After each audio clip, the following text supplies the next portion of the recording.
정신장애인 지역사회 생존권연대가 보건복지부와 면담을 갖고 정신보건법 전부 개정안의 전면 재검토 등을 담은 요구안을 전달했습니다. 연대 측은 복지부가 지난 5월 입법 예고한 개정안에 대해 정신장애인의 인권과 복지의 증진에 있어 실효성이 없다고 밝혔습니다. 지난 5일부터 제2회 대한민국 장애인 서예대전이 서울 지역에서 열리고 있습니다.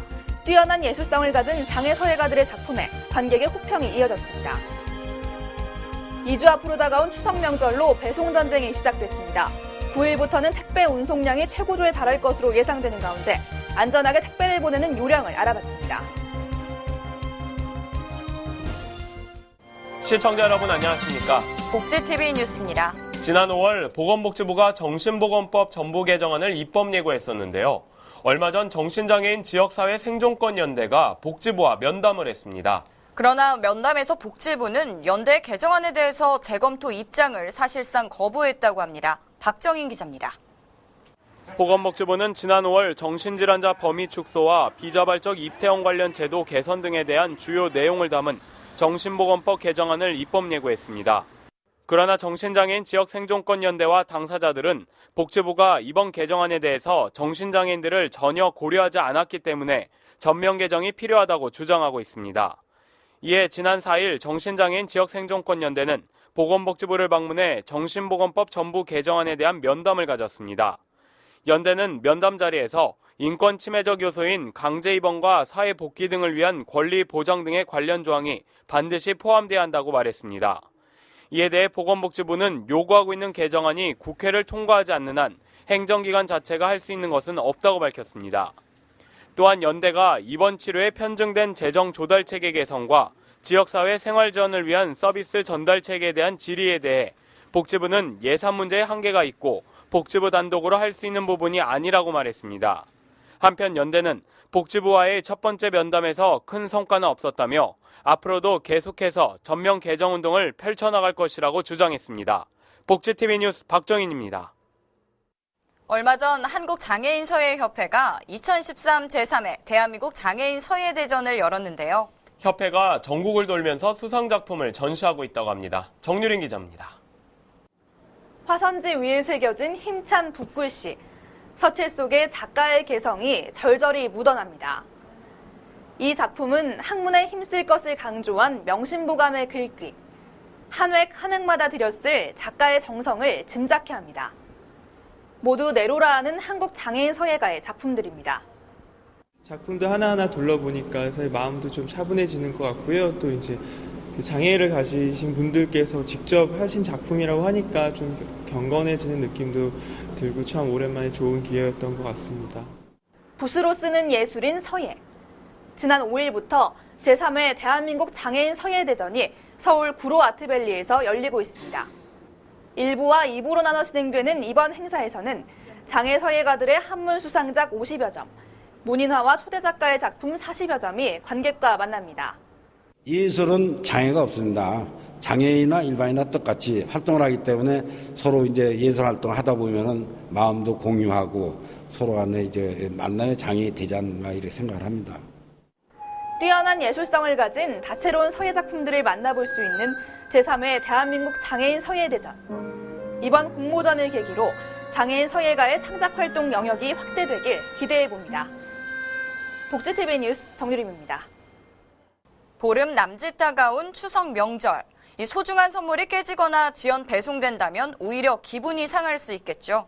안전하고 편리한 택배 이용법 점검해봤습니다. 박고은 아나운서입니다. 광화문 우체국은 이미 비상근무 체제에 돌입했습니다. 각별히 어떤 평상시보다 특별 소통 기간이라는 그 기간 동안만은 힘드시겠지만 각자가 좀 약간 더 열심히 좀 고생을 하시더라도 우체국과 택배업계는 추석을 앞두고 택배 운송량이 최고조에 달할 것으로 예상하고 있습니다. 배송량은 이르면 다음 주부터 가파른 상승 곡선을 그릴 전망입니다.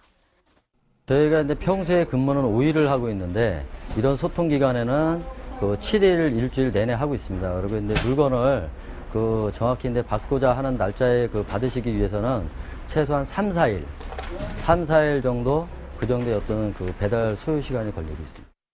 가뜩이나 바쁜 시기에 한두 사람의 잘못된 배송으로는 많은 고객들에게 큰 피해를 줄 수 있습니다. 집배원들은 고객 전화번호가 없거나 전화를 안 받는 경우 가장 난감하다고 털어놓습니다.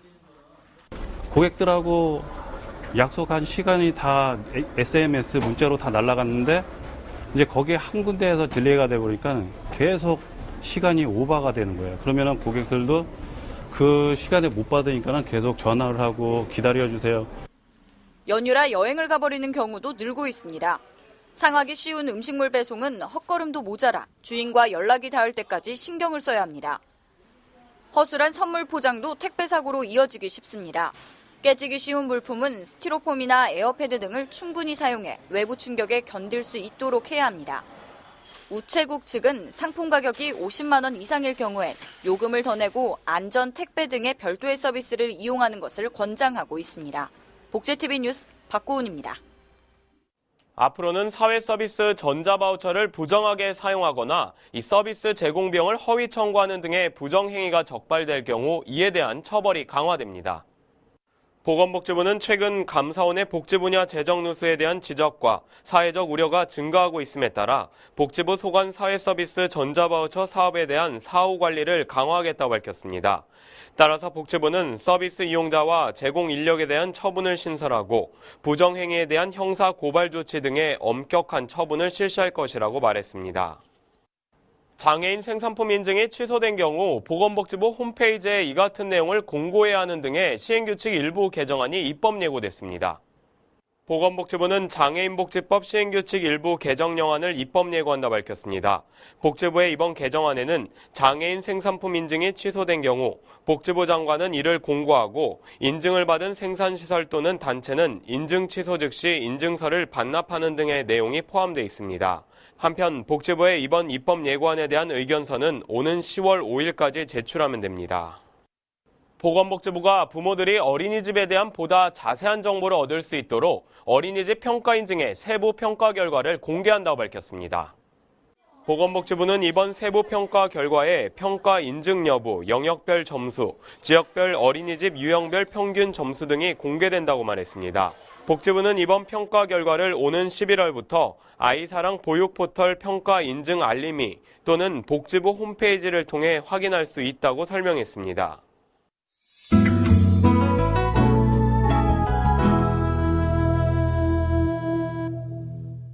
안녕하세요. 네. 반가워요. 하이. 아프리카의 어느 마을에 한국인 신부가 한 명 나타납니다. 전직 의사 출신이던 그는 병원을 설립해 아프리카인들의 상처받은 몸을 치료하고 학교를 세워 그들을 깨우치기에 앞장서는데요. 그의 작은 선행에 마을 사람들도 서서히 마음을 열게 되고 어느새 아프리카의 작은 마을 톤지에 행복의 기적이 시작됩니다. 지난 2010년 다큐멘터리 영화 울지마 톤지로 많은 이들에게 감동을 선사한 고 이태석 신부의 실화가 뮤지컬로 재탄생해 무대에 오릅니다. 오랜 내전으로 지쳐있던 주민들에게 사랑의 의수를 베풀고 청소년들에게 미래에 대한 꿈을 심어주려 했던 고 이태석 신부. 지난해 공연됐던 뮤지컬 울지마 톤지를 바탕으로 어린 시절 에피소드부터 어머니와의 관계, 음악에 대한 열정까지 그의 일생을 시종일관 따뜻한 시선으로 담았습니다. 너무나 멀리서 높은 것을 향해서 그냥 큰 일을 하신 분이 아니라 나에게도 우리 각자에게도 누구나 할 수 있는 일입니다라고 말씀하시는 것 같아서 그런 부분에 대해서 마지막까지 우리 관객분들이 그런 메시지를 가지고 가셨으면 좋겠어요. 그래서 그냥 실천에 금방 옮길 수 있는.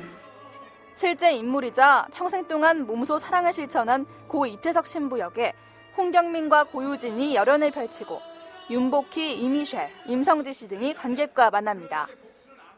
가능한 그 고이태석 신부께서 이제 많은 분들에게 보여줬던 그 희생이라든가 헌신이라든가 거기에서 나올 수 있는 감동들을 무대에서 최대한 관객분들에게 전해드릴 수 있도록 노력하는 게 저희들이 해야 할 일이라고 생각을 하고요.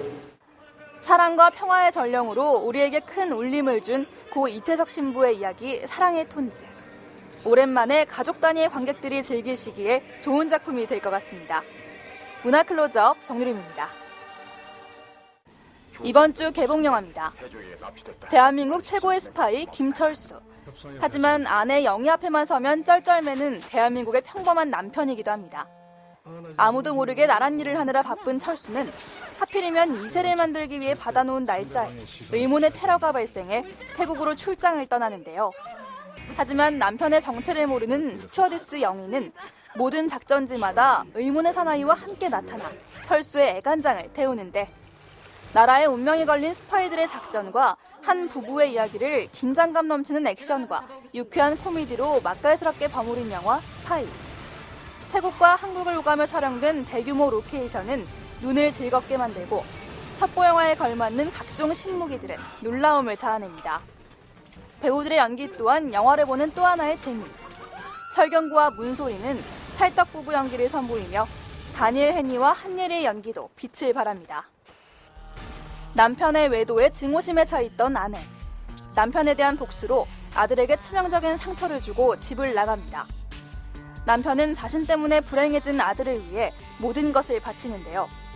그러던 어느 날 집을 나갔던 아내가 돌아오면서 가족은 더 무서운 파멸로 향해만 가는데 김기덕 감독의 19번째 작품으로 욕망을 거세당한 가족의 비극을 그린 영화 메비우스. 근친상간 장면 등의 이유로 2차례 제한 상영가 등급을 받았으나 3번에 걸친 심의 끝에 청소년 관람 불가 판정을 받고 개봉하는데요. 김 감독만의 영화 색깔이 그대로 녹아있는 작품으로 기대를 모으고 있습니다. 지난 2010년 3월 26일 백령도 해상에서 대한민국 해군 초계함인 천안함이 침몰합니다. 사건 직후 정부의 발표는 북한 어뢰 폭침. 사건이 발생한 지 3년. 묻혀있던 사건에 대해 의문을 제기하고 의문을 제기할 수 없는 사회에 대한 일침을 가하는 영화 천안함 프로젝트. 부러진 화살과 남영동 1985의 정지영 감독이 제작을 맡고 신인 백승호 감독이 메가폰을 잡았습니다. 영화는 개봉 전부터 해군 장교와 유족 측에게 상영금지 가처분 신청을 받는 등 우여곡절을 겪기도 했는데요. 스크린을 통해 사건을 다시 한번 재조명하는 천안함 프로젝트. 하반기 극장가를 뜨겁게 달굴 것으로 보입니다.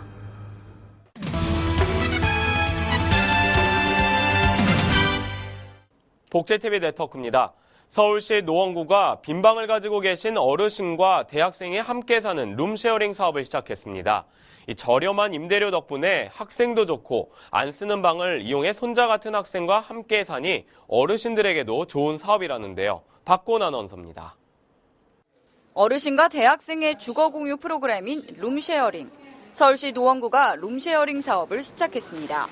이날 협약식에는 빈방이 있는 집을 소유한 어르신과 주거 공간이 필요한 대학생 총 12가구가 매칭됐으며 임대료는 공과금을 포함해 10만 원에서 25만 원 선으로 주변 시세보다 50% 저렴하도록 책정했습니다. 자연적으로 자녀들이 있어도 독거노인이 되고 좀 외롭죠. 사실은 몇 달 전에 제가 어지러워서 넘어졌어요. 화장실에서.